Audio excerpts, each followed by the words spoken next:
Hi, I'm Justin Moorman. And I'm Katie Thornton, and this is the Re-Education of Schools podcast, where we have open, honest conversations about how to better understand social-emotional learning, trauma-informed care, the whys behind student behavior, and how to help kids navigate it all as they go through school and life. All right, welcome back to our next episode, Culture and Climate with Dr. Julie Biddle. We've actually had Dr. Biddle on before, so we're excited to have her back. And for this episode, we're kind of starting off a little bit of a series, I guess, is what you would say, on culture and climate, leadership, kind of things like that.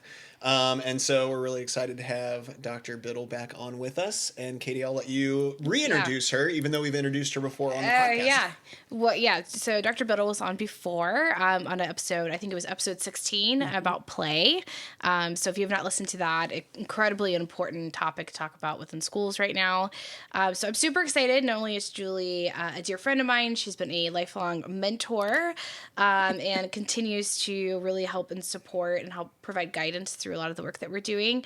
So Dr. Biddle has spent your career really studying school culture and climate, essentially, and providing professional feedback and development for different organizations. So you've seen a lot of different places and how things operate, things that have worked well and things that haven't worked so well. So I thought you would be a fascinating guest. I know your heart and passion really is creating those environments for learning, and how do we sustain that? And really, culture and climate is the defining part of whether trauma-informed care is going to work or not in a school. So I know we have some exciting conversation to have ahead of us. So welcome back, Dr. Biddle. Thank you so much, Katie. Yeah. Justin. Well, let's jump in. Let's just go for it. So let's start by having you define school culture and school climate for our listeners. Like as we're going to talk about that, what does that really mean? Well, I think, unfortunately, school climate and school culture are often interchangeable terms. And they shouldn't be, because they're different. At least in my thinking about climate, I'm thinking about what's the atmosphere like? You walk into a place, you walk into a classroom, and you say, yeah, I want to stay here for a while. This feels good, sounds good. Or you walk in and go, oh, how soon can I get out of this place? Because this is uncomfortable. What you see children doing is not what I see children doing is not what I want children to be doing. So it's really that the temperature, the climate, the temperature of a place. But it's related to the culture, which is much broader. And when I think of school culture or an organizational culture, it really talks about shared beliefs, shared values, shared language, shared customs and rituals that are really important to defining what this place is like. So it starts with cultural norms. How are we going to live together in this place? And every organization, every school is a little bit different. Every classroom culture is a little bit different. So you've got sort of that micro culture, and you've got the macro culture. And it gets even more macro when you think about individual schools within a larger district. And so it's really about those shared values, beliefs, the commitments that you've made. Like, for example, agreements about the image of children, how children learn, what's the role of the teacher. Those kinds of commitments and values and how you define that become unique to the culture of that organization or that school. Yeah, that reminded me, we have an SEL team that Justin leads, and our team just created our belief statements. Because I was really thinking about school mission and vision statements. They're essentially all the same. Any school you pull up, it's like, we want every child to be successful in some capacity, right? And in so many words, however you wordsmith it, right? That's essentially of it. And I was trying to define for new people to come on to our staff, what makes this place so uniquely special. And it's really our beliefs or our core values. Right. of the school. And so we spent time with our team really developing those 5 core values or 5 belief statements. But that just reminded me so much of what you're talking about, like what really defines this, the intangible thing that's happening here that you can't like purchase or buy. It's the culture and climate, and what are those things? And when we go to hire people, we should look at those core values. People line up to our core values, Right. and how we operate here. So Yeah, I used to say to people when they would ask, especially administrators would ask, how do you know who to hire? And my comment was, and it gets to the culture, my comment was, you can teach skills, but you can't teach dispositions. Yeah. And so you're looking for individuals who have similar belief systems or similar dispositions that will fit in with, what you have in your existing culture. So when you talk about this isn't a question we sent you ahead of time. I know. Seriously, we're off. That's We're off topic already. which is fine. Like 5 minutes in, right? But when you talk about this stuff, and you've been around to see a lot of different places, how much do you think an administrator or principal at a school, how much, I hate to say power, but how much impact do they have on this kind of the feel of a school? I think leadership has a lot to do with how a culture is built, how a school feels. I don't think that leadership has to be bound up in a person. I think everyone has leadership potential and leadership capacity. And so it becomes then a more shared experience, and that shared leadership becomes then a really significant part of the school culture. Now, if you have an administrator who doesn't think about leadership in those terms, but feels like leadership is bound up in a role or a position, you're going to have a very different school culture than you do if you are working in a shared leadership. Everyone has the potential for being a leader here. yeah, and don't we look at our really great classrooms? Every student has a voice and the potential for leadership, Right.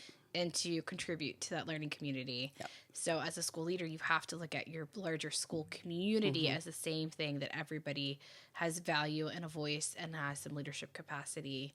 And that's when everyone takes that on, then you have that really powerful classroom community, and that goes back into the school community as well. Yep. Everything that we're going to talk today about in relationship to culture is not specific to just a classroom or to a school, but is the same. So whatever we would do as a good teacher with children is what we should be doing in our school.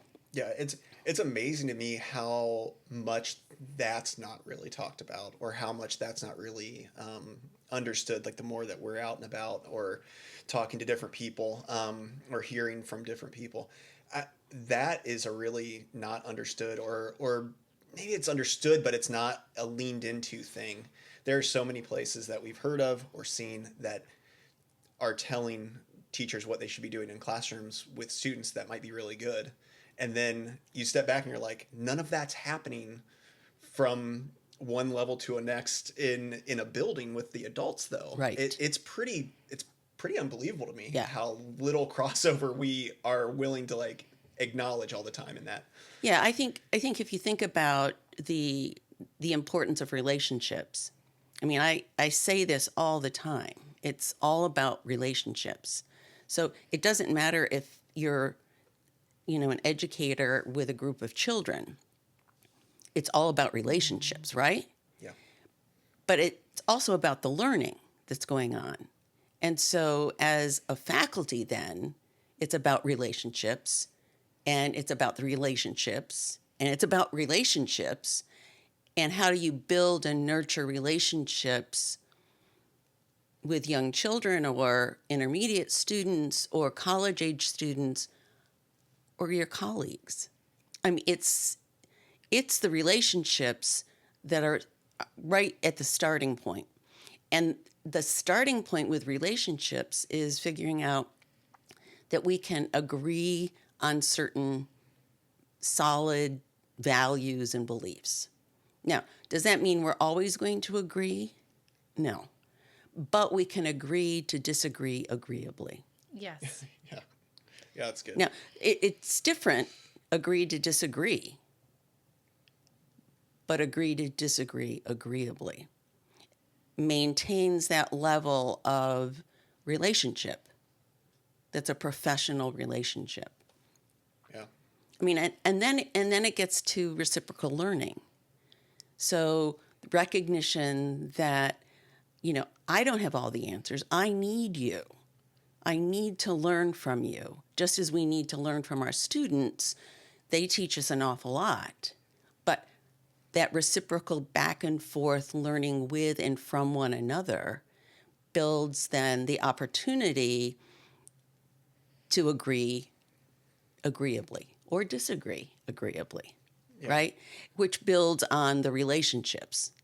So those are two really important parts of, I think, a constructive culture where things are going to happen. Yeah, and creating a safe place for people to feel like they can do that. Right. I've talked to so many people that have worked places where, giving a voice or opinion was not valued, or they were afraid. Like the nerves to go in and have that conversation were pretty big. So how do you create a safe environment for people to feel like they can? And then I always think it's trying to find that balance of asking for feedback and then also like maintaining a respectful dialogue, So that's definitely a line you kind of have to figure out how to master in terms of Right. like keeping it very respectful and professional, but also very open and freeing for people to do that.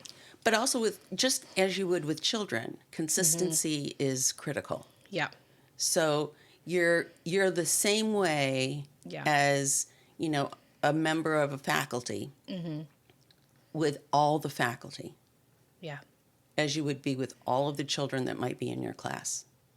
And you're consistent. Even on those bad days when you feel like, oh, I would like to just really overlook this, but you can't. You know, it's that consistency. You all live in the same house, so we have to address it at some point, right? Right. Yeah. I mean, Absolutely. it's when I worked with students regularly, our first time together, we set school-wide, our class-wide Yeah. norms. Yeah. And with the youngest of children to the oldest of students, I talked about, we do this because we're going to live together for a while.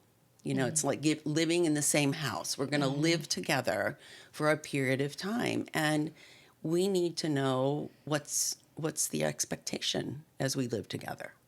And so that just sort of cut through a lot of stuff, and then consistent adherence to the norms that we set together. I didn't have them posted up, ahead of time. We set them together, and then we agreed that we could all live by these simple guidelines. And then keep going back to them, right? Yeah. So, if like with children or even with adults, usually there's a group norm that has something to do with respecting, respecting others, respect what they say, respect their property. Almost always, if there's some kind of an incident that happens with young children at recess or whatever, when we begin to talk about it, you just ask, were you respecting this child, or were you respecting their property, or were you showing respect for what, when you speak out like that, are you respecting what that person is saying? Yeah. And then how does that look when you show respect? What does it feel like when you show respect? And what does it feel like when you don't show respect? So it's very clear what we mean by respect. Yeah, and I would say that what goes with any vocabulary that we're talking about. I think one of the things we took on with behavior is really talking about what accountability means. What are Absolutely. consequences? I think when everybody has a different idea in their head of what that terminology means, Yeah. it takes a long time to get the vocabulary right. And I think what you said about consistency and ownership within that bot definition for the community Yeah. group makes a huge impact in terms of when you're like, well, we do have consequences, we're just defining it differently of what that looks like. Yeah. Or we do have boundaries, right?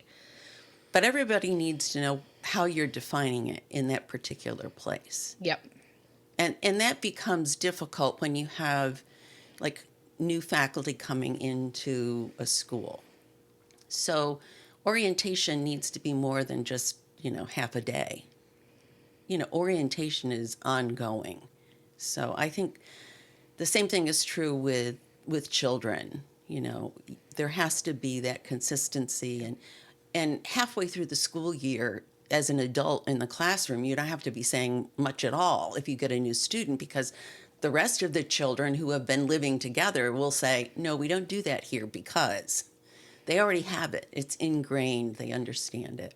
Yeah, there's an amount of understanding that comes Yeah. with that. And that's being like specifically with what I've done over the years, you would think that working with some students that have really high needs as far as behavior and mental health go, you'd really think that when we would get new students in halfway through a year, that it would be a real big problem, that it would really throw everything off. Is it going to really? And what we've found, I mean, there's always going to be stuff, but what we've found is really like if you take the time and really take the time on the front end to make sure that all Absolutely. the students understand like what the expectations are and how we're going to be in this together and Yep. what's okay and what's not and all of those things.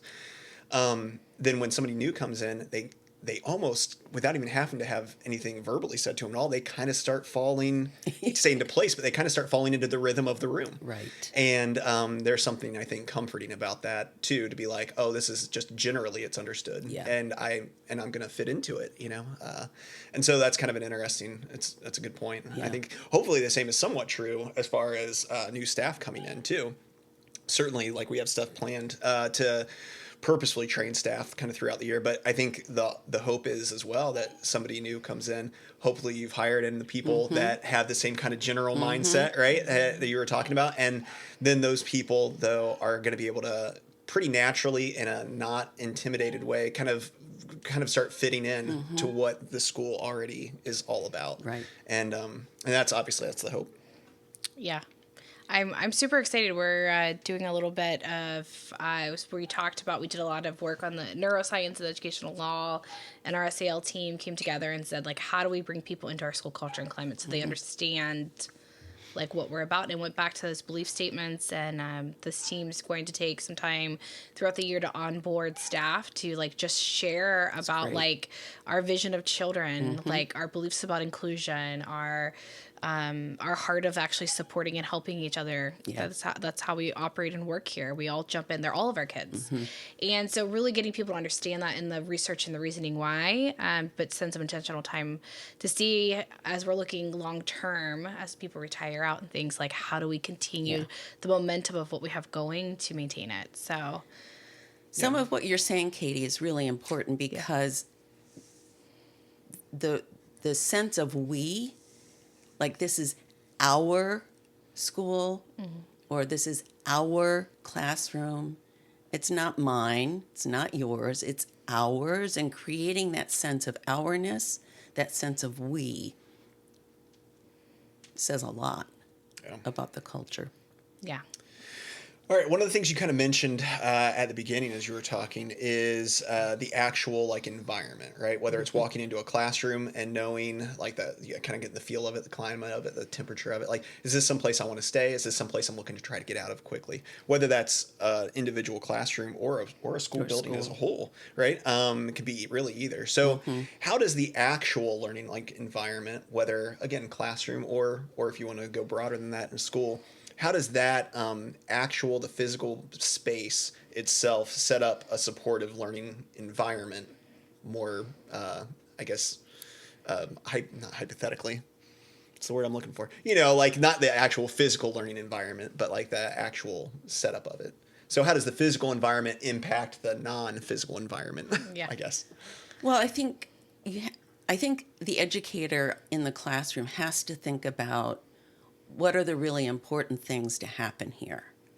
If I'm going to, think about creating a sense of community, a place where we learn together, we learn from one another, what kind of both physical setup of furniture and space should we start with? And I say start with because your idea of what might work, it may end up being totally not right after the first week of school. I change my room like 4 times every year.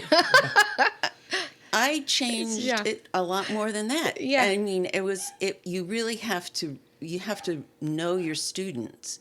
In some cases, you may not know your students, and not know them very well. The other thing is that you may already have heard about your students that are coming into your classroom from previous teachers, and previous teachers have a whole different experience with some children than at least my experience was. Absolutely. I couldn't believe exactly what other teachers were saying because it wasn't legitimate for me. So I had to get to know my students in the way that I get to know anyone, and that's listening and talking and communicating and what feels good to you, what feels right to you.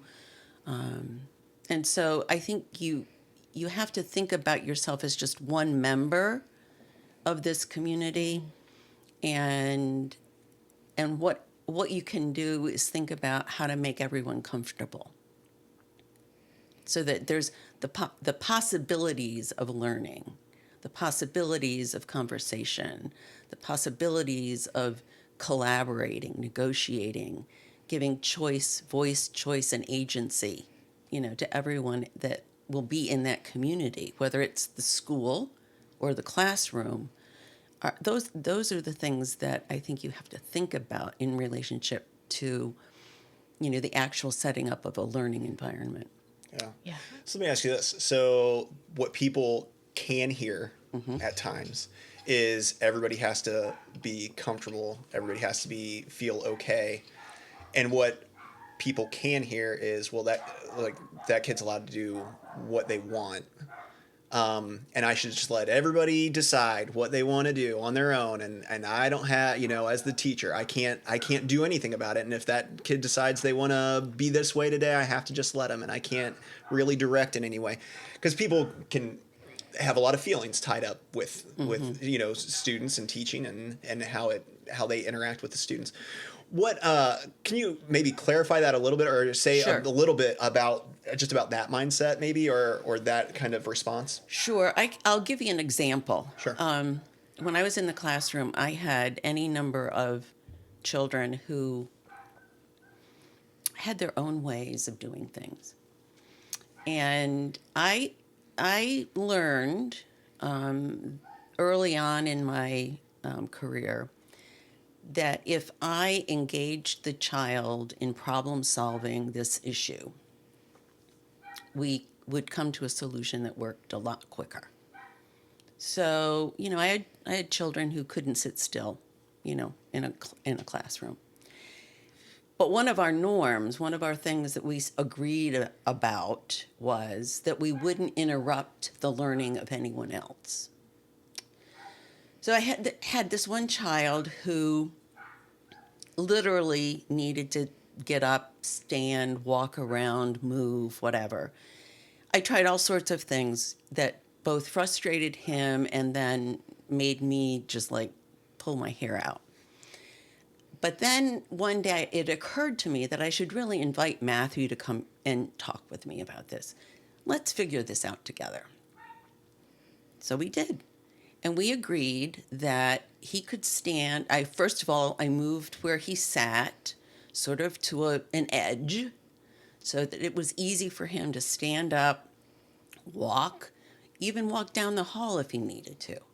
He always had to come back, and we agreed that was, that was an important thing. Important key step. Yeah. but the key was he could do what he needed to do. He could move if he needed to move, as long as he didn't, interrupt anyone else in the classroom and their learning. It worked. Never had a problem. Yeah. Now, that wasn't what we did with Larry, or it wasn't what we did with Susie, but it worked for Matthew. Yeah. Everybody in the room knew that was just Matthew.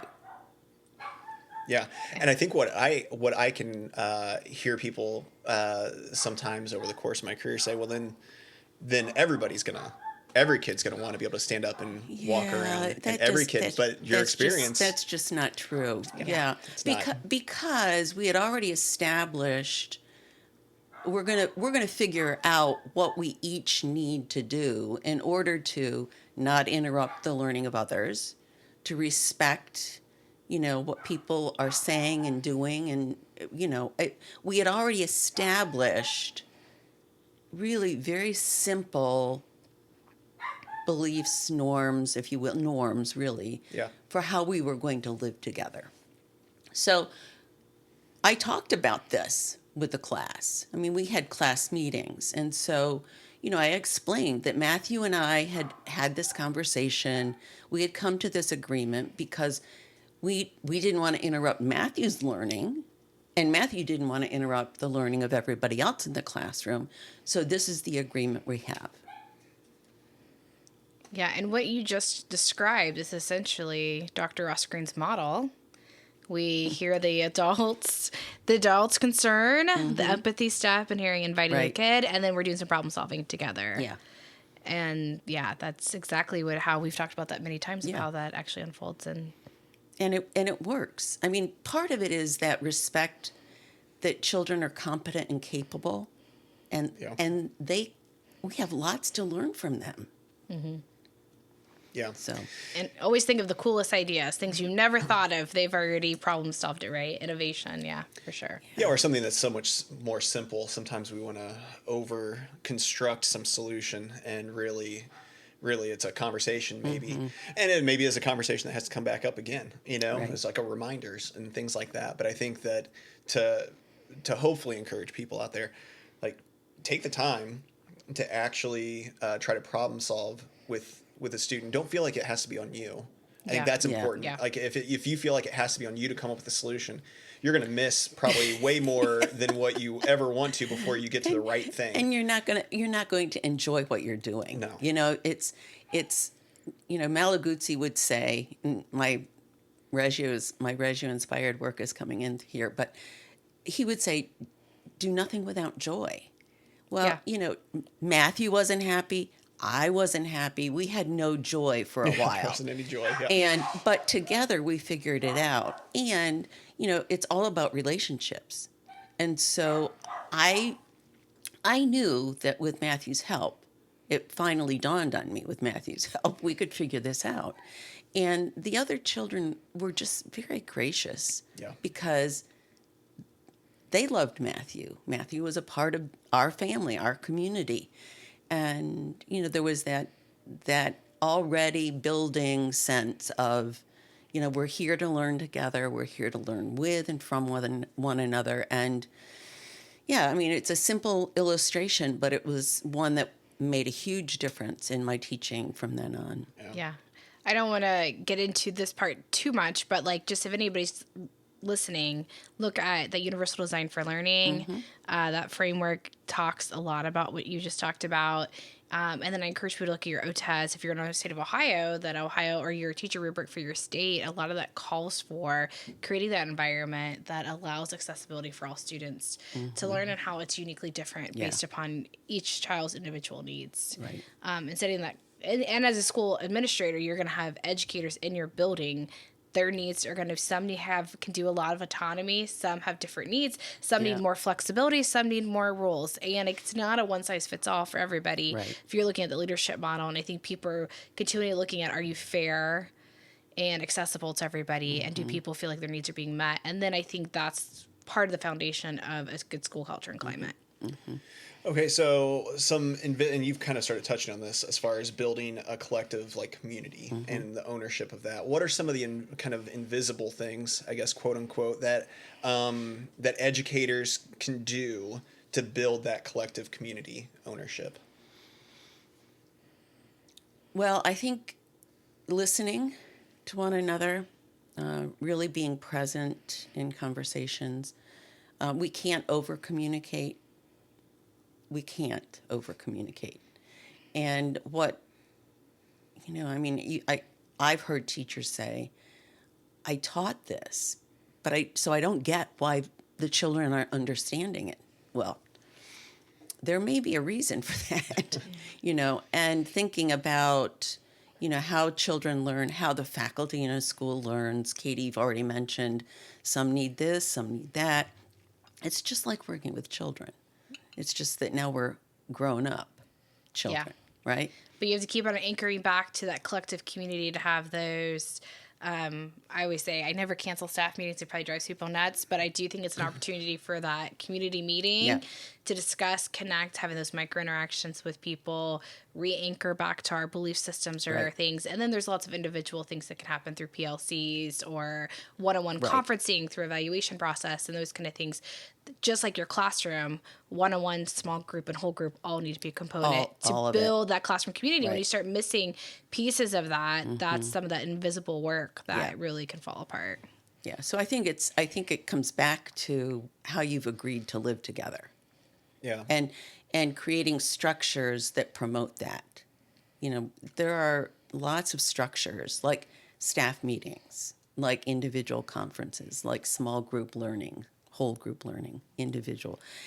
All of those structures that create the possibility for, building relationships, for reciprocal learning, for reflective practice.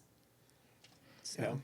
Yeah, I was telling somebody, it was maybe a little bit ago, and I forget the exact context, but it was ultimately telling somebody that all the adults are just older versions of the kids that we have in our rooms. That's right. Already. Yeah, and I'm like, so right. really, if you think about it, I was like, it's just, and I think if I remember right, if I'm remembering who I was talking to, right, they laughed and they're like, that is true. I guess that seems so simple, but it's really the truth. Like, so we've got kids at any age level, kindergarten up through high school. You can look at those kids and be like, there's not an exact person, but like there are adult versions-esque. Like those people are going to grow up and be adults, and all the adults we're working with, all of our peers that we're working with, were once one of these kids. And so it's not a crazy different approach, to how we work with each other. I think that's important to remember.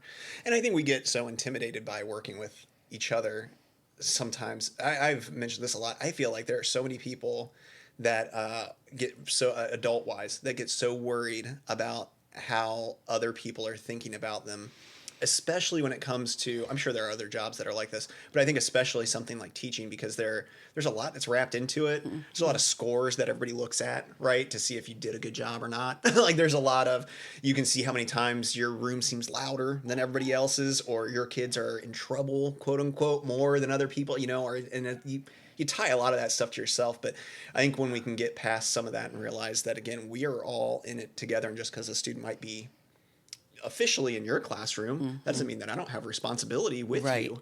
Because this is our school. Absolutely. Yeah. It's not my class. Yeah. It's us. These are students in our school that happen to be with me most of the time. Yeah.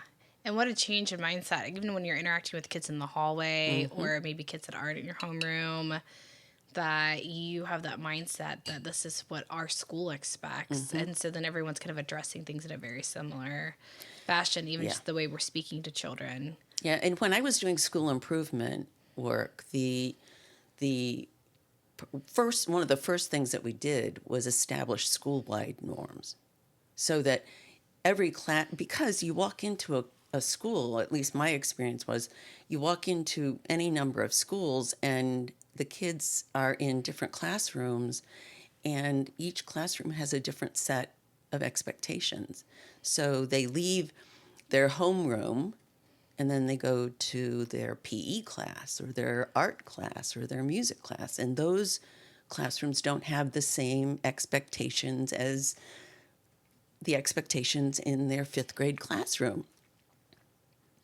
And you wonder why. Yeah. The children are They have a hard time, confused right? about what they're supposed to do because there are so many expectations.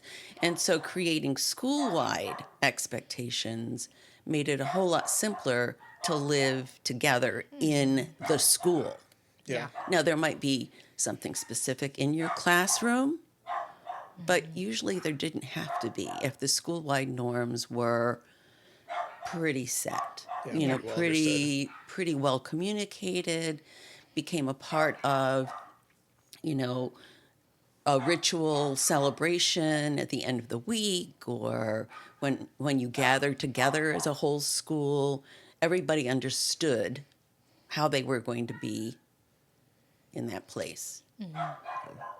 Well, you've visited and consulted and kind of facilitated things for a ton of different schools.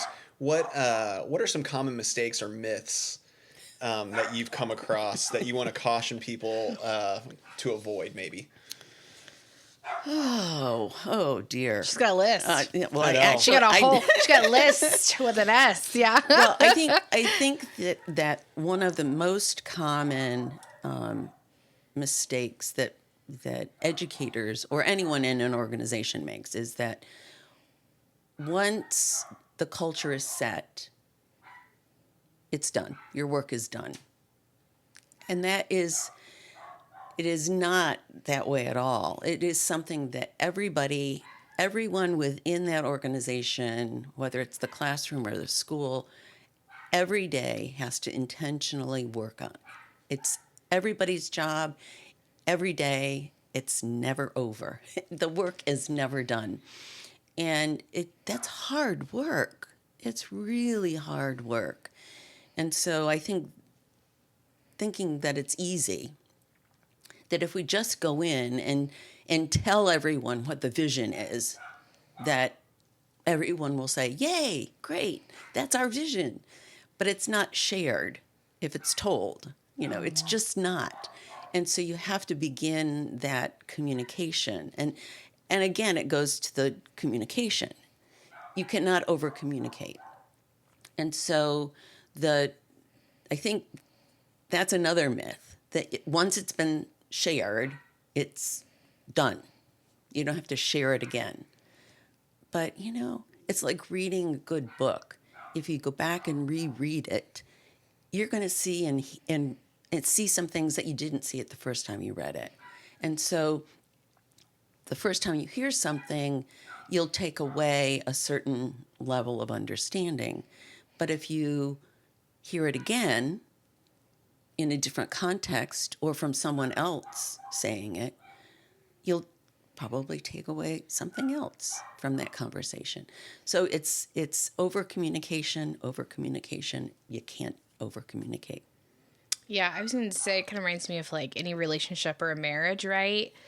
You have to keep putting the work in. Yeah. You're going to get what you get out of it, right? So just because it's like you're there and you've arrived, you continually have to kind of date the school and like kind of keep on putting the work, continuous work into it. Just like you do with any friendship, you have to be intentional calling or texting or those kind of things. Yeah. That school culture and climate has to be continuous effort. Yeah.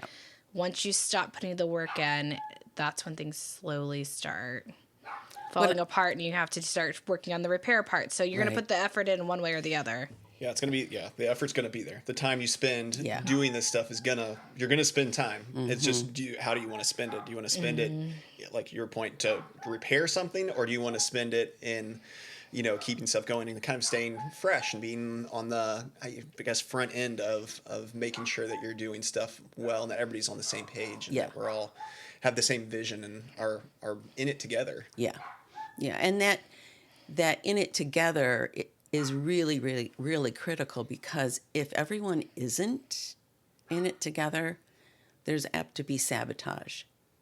And then that's not a good thing.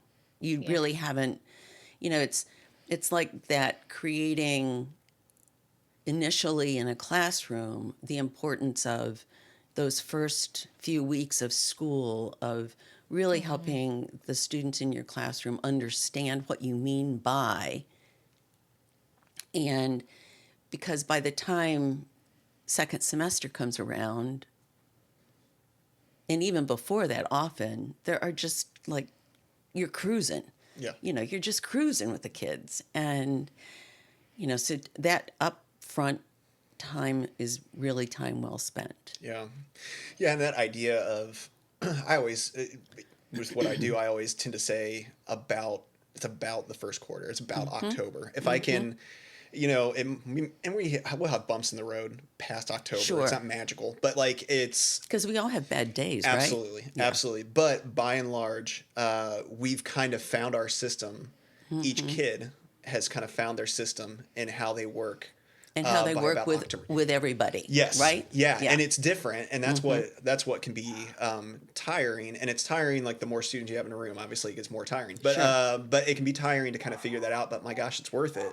Because if every kid in your room can kind of know what their system is and how they work within the group and what's okay with all of that, then by October, even if August, September, and the beginning of October are, oh my gosh, this is a little bit harder. I'm always more tired at the beginning of the year because of that. Yeah. It takes me a while. And then the hope is, though, that the rest of the year, man, how much can we really accomplish? Because now we've kind of figured that part of it out. We don't have to keep going back to that. We just minor shifts here and there, but man, we can really make some ground now. And one of the things in a classroom, which is like you would have in a school, you have class meetings, or you have a staff meeting, and you never go without those, because those are times when there is that bump in the road. You've got an opportunity to work it out together. Yeah. And that being able to work it out together is powerful. It's powerful for relationships and realizing the importance of learning from one another.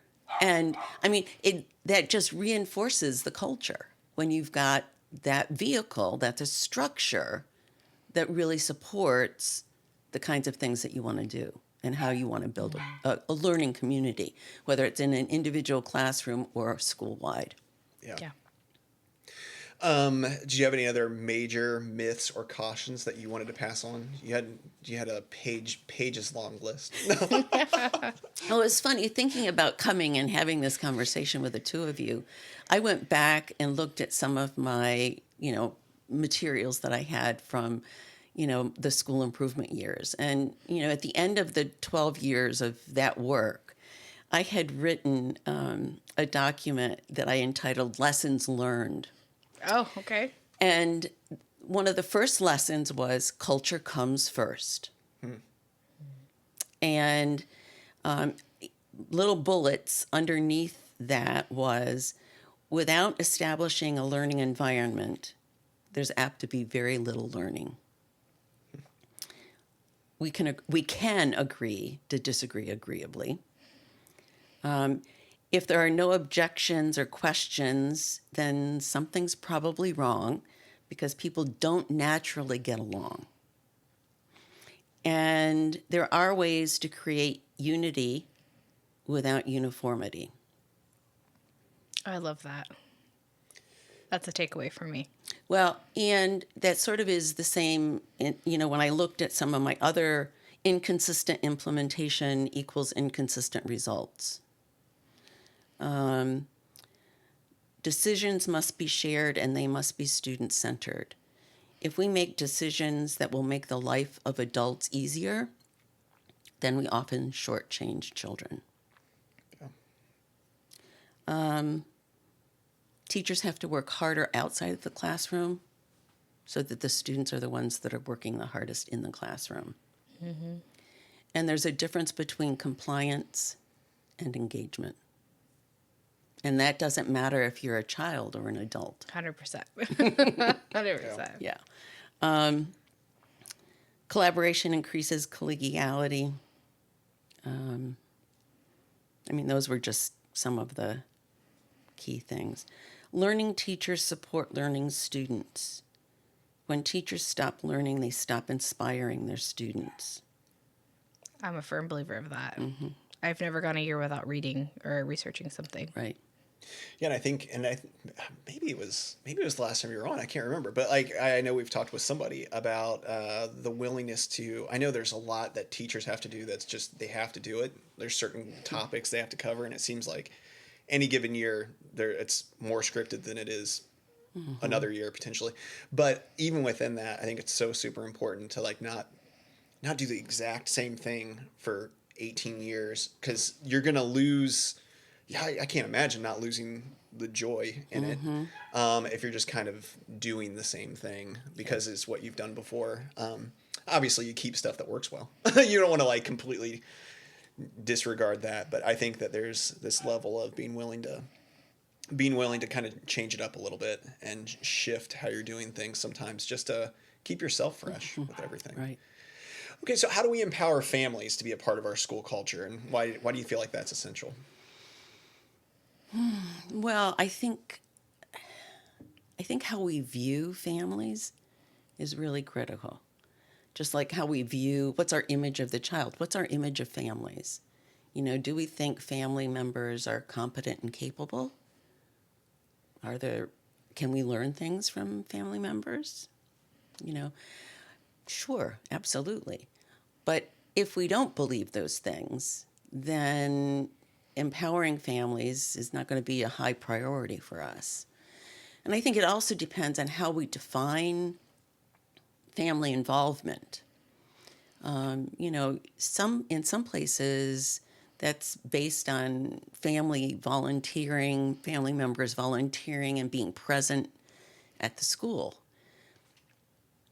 You know, I think that Joyce Showers did some wonderful research on years and years ago on family involvement and different definitions or different levels of family involvement, engagement. And from being level 1, which is, you know, the family members are seeing that a child gets Maslow basic, they're safe, they're fed, they get taken care of at home, and they're in attendance at school. To like level 5, she said, they're president of PTA and, you know, they're on governing boards and they're on all sorts of committees at schools. So there's a lot of variation in between.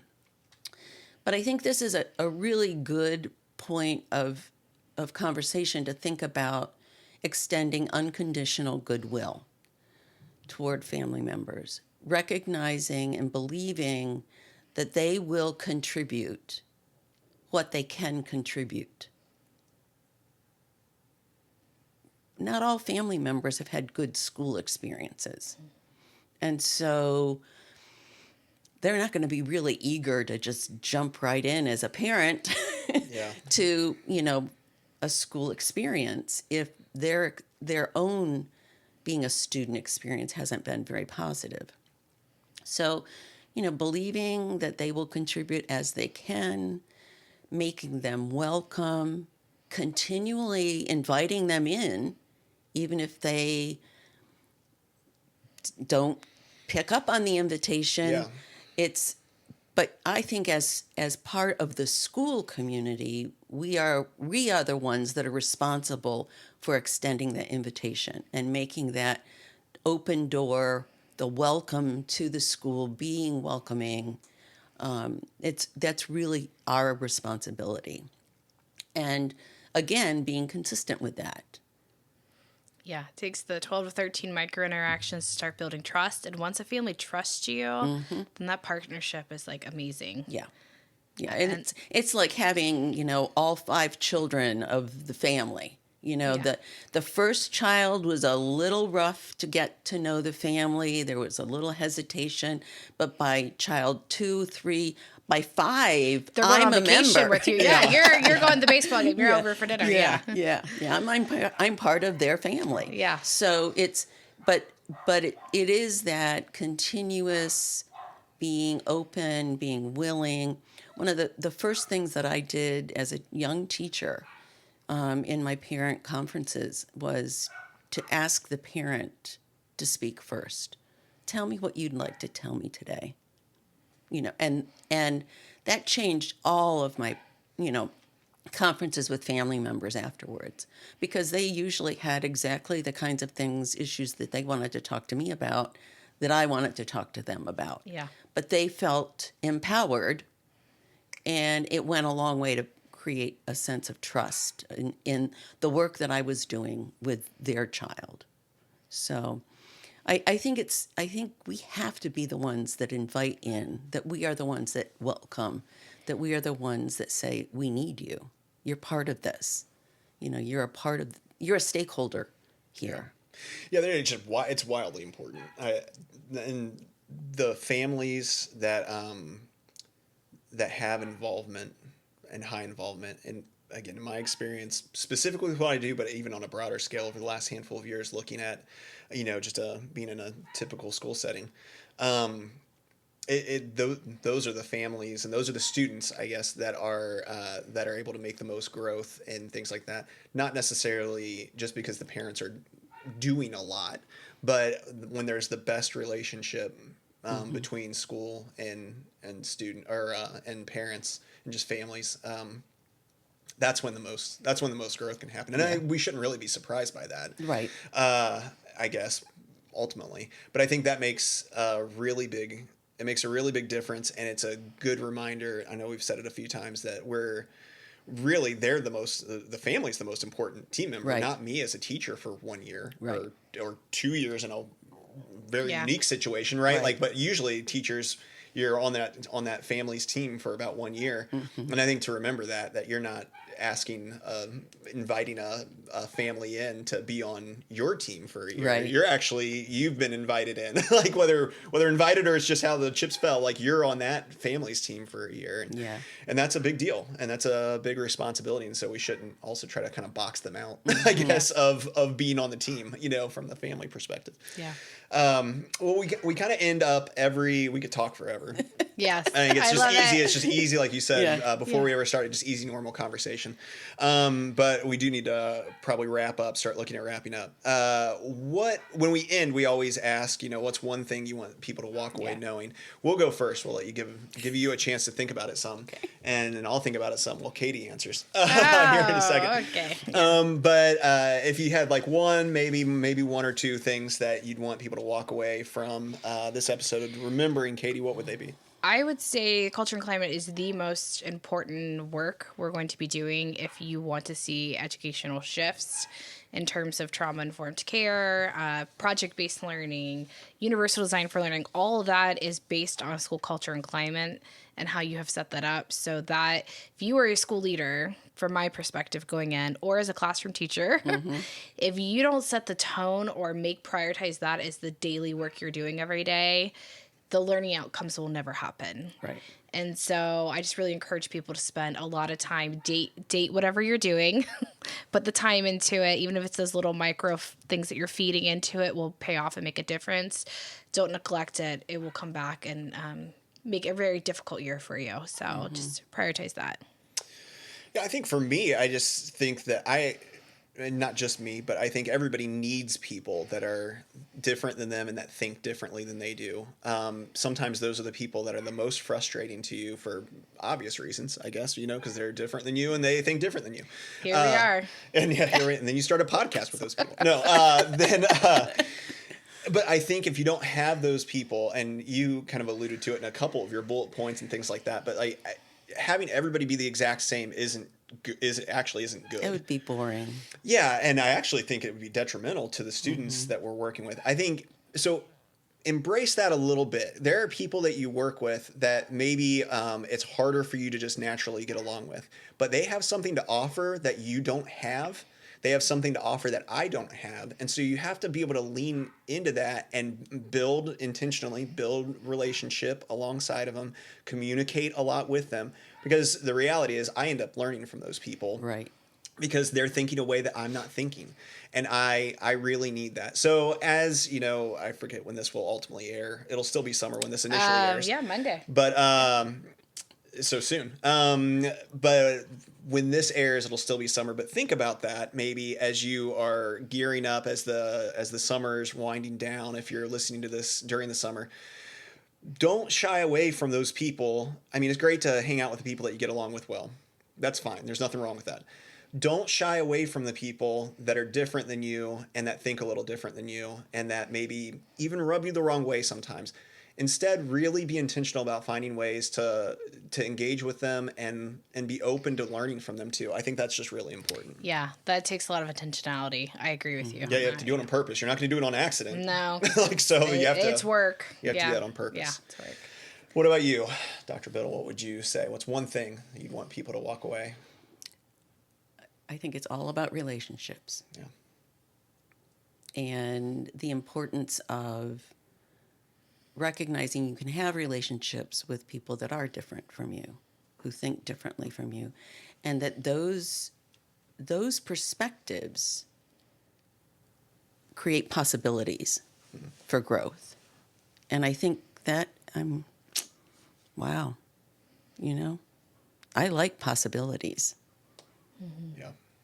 Can you share your book that you have today too? Is that okay? A lot of what I've learned and learned in my entire career, from working with young children to my school improvement work, is in that text, and a lot about my thinking about leadership, and why I framed it in the way that I have, comes from work that I did with Linda Lambert. And if people wanted to, we'll definitely get it linked. Where's the best place to purchase this if they wanted to? You can get a used book for $4 on Amazon. All right, great. Even better. Because it's been around for a bit. But yeah, Amazon is there. You can just, Google 3 hours of leadership. And it's a really,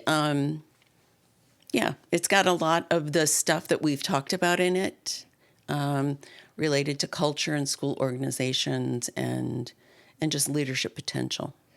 And if people wanted to connect with you, they can reach out to us. We'll put our email on there, and then we'll get them connected. But You're still available for educational consulting and those kind of things in some capacity. I'm doing less of it now that I'm retired and enjoying that retirement. But I love this work. Yeah. And I think it's really important. And, I've been really fortunate to have a lot of good experiences in different states and different organizations and different arenas, and am happy to have conversations. Yeah, that's awesome. Well, we just really appreciate you coming on again and having the conversation with us. And hopefully, if you're out there and you listen to this and you are interested in more, I would say check out the book for sure.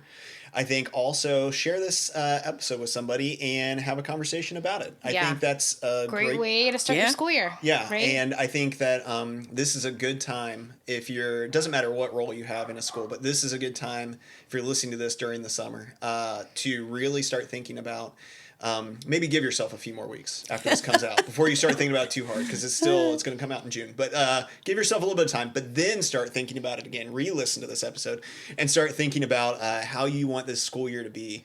And don't just let the school year happen, but be intentional about how you want it to happen. Good. And I think that's an important thing. We appreciate you and share this. Give us a review. We like all that stuff. And as always, let's go out there and do the work. Let's go do it. All right.